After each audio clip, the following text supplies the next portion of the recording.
True. Nervous. Very, very nervous I had been, and am. But why will you say that I am mad? The disease had sharpened my senses, not destroyed them. Above all was the sense of hearing. I heard all things in the heaven and in the earth. I heard many things in the underworld. How then am I mad? Observe how healthily, how calmly I can tell you the whole story. It is impossible to say how first the idea entered my brain. I loved the old man. He had never wronged me. He had never given me insult. For his gold I had no desire. I think it was his eye. Yes, it was this. He had the eye of a bird, a vulture, a pale blue eye, with a film over it. Whenever it fell on me, my blood ran cold. And so, very slowly, I made up my mind to take the life of the old man and free myself of the eye forever. Now this is the point. You think that I am mad. Madmen know nothing. But you should have seen me. You should have seen how wisely and carefully I went to work. I was never kinder to the old man than during the whole week before I killed him. And every night, late at night, I turned the lock of his door and opened it. Oh, so gently. And then, when I had made an opening big enough for my head, I put in a dark lantern, all closed that no light shone out, and then I stuck in my head. I moved it slowly, very slowly, so that I might not interfere with the old man's sleep. And then, when my head was well in the room, I undid the lantern just so much that a single thin ray of light fell upon the vulture eye. And this I did for 7 long nights, but I found the eye always closed, and so it was impossible to do the work, for it was not the old man who was a problem for me, but his evil eye. On the 8th night, I was more than usually careful in opening the door. I had my head in and was about to open the lantern when my finger slid on a piece of metal and made a noise. The old man sat up in bed, crying out, "Who's there?"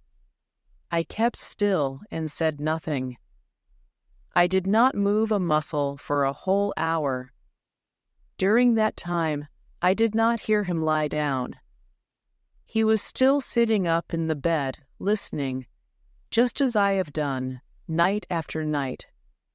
Then I heard a noise, and I knew it was the sound of human terror.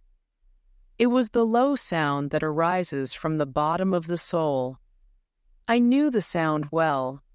Many a night, late at night, when all the world slept, it has welled up from deep within my own chest. I say I knew it well. I knew what the old man felt, and felt sorry for him, although I laughed to myself. I knew that he had been lying awake ever since the first noise, when he had turned in the bed. His fears had been ever since growing upon him.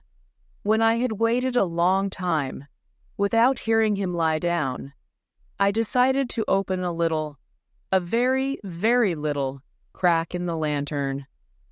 So I opened it. You cannot imagine how carefully. Finally, a single ray of light shot from out and fell full upon the vulture eye. It was open, wide open, and I grew angry as I looked at it. I saw it clearly, all a dull blue, with a horrible veil over it that chilled my bones, but I could see nothing else of the old man's face or person, for I had directed the light exactly upon the damned spot. And have I not told you that what you mistake for madness is but a kind of oversensitivity? Now there came to my ears a low, dull, quick sound, such as a watch makes when inside a piece of cotton. I knew that sound well, too. It was the beating of the old man's heart. It increased my anger. But even yet I kept still. I hardly breathed. I held the lantern motionless. I attempted to keep the ray of light upon the eye. But the beating of the heart increased. It grew quicker and quicker, and louder every second. The old man's terror must have been extreme. The beating grew louder, I say, louder every moment.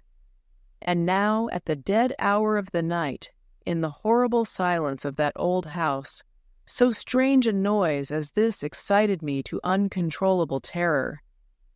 Yet, for some minutes longer, I stood still, but the beating grew louder. I thought the heart must burst, and now a new fear seized me. The sound would be heard by a neighbor. The old man's hour had come.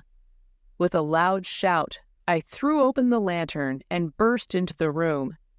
He cried once only. Without delay, I forced him to the floor and pulled the heavy bed over him. I then smiled to find the action so far done, but for many minutes the heart beat on with a quiet sound.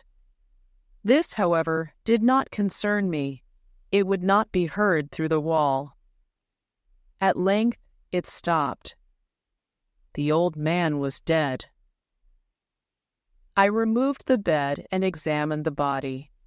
I placed my hand over his heart and held it there many minutes. There was no movement. He was stone dead. His eye would trouble me no more. If still you think me mad, you will think so no longer when I describe the wise steps I took for hiding the body. I worked quickly, but in silence. First of all, I took apart the body. I cut off the head and the arms and the legs. I then took up 3 pieces of wood from the flooring and placed his body parts under the room. I then replaced the wooden boards so well that no human eye, not even his, could have seen anything wrong.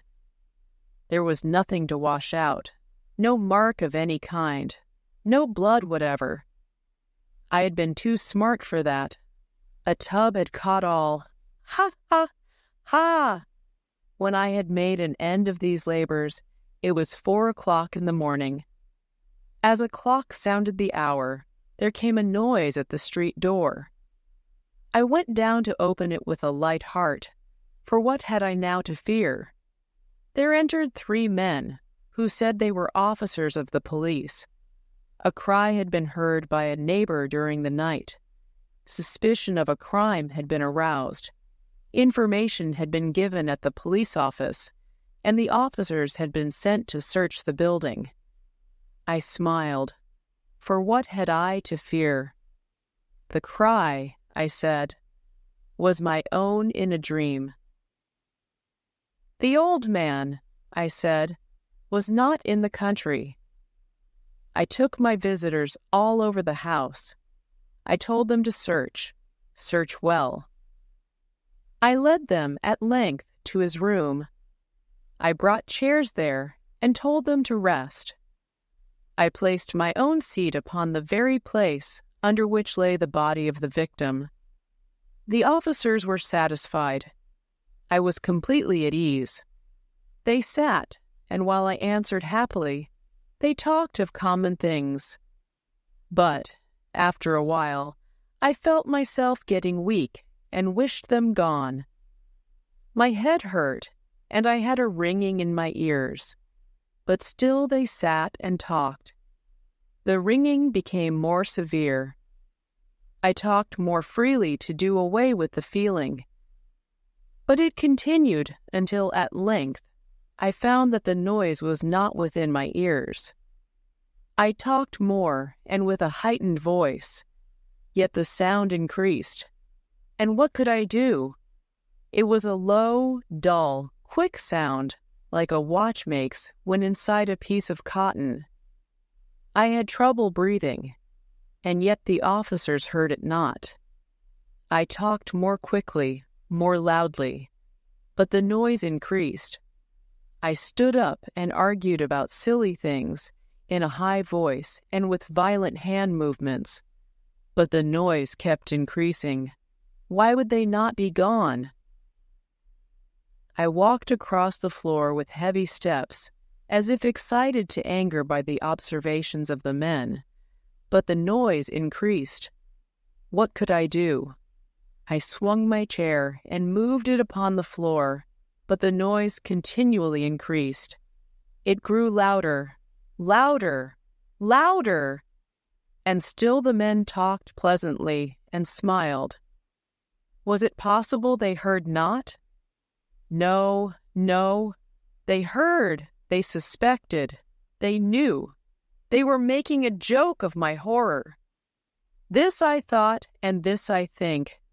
But anything was better than this pain. I could bear those smiles no longer. I felt that I must scream or die.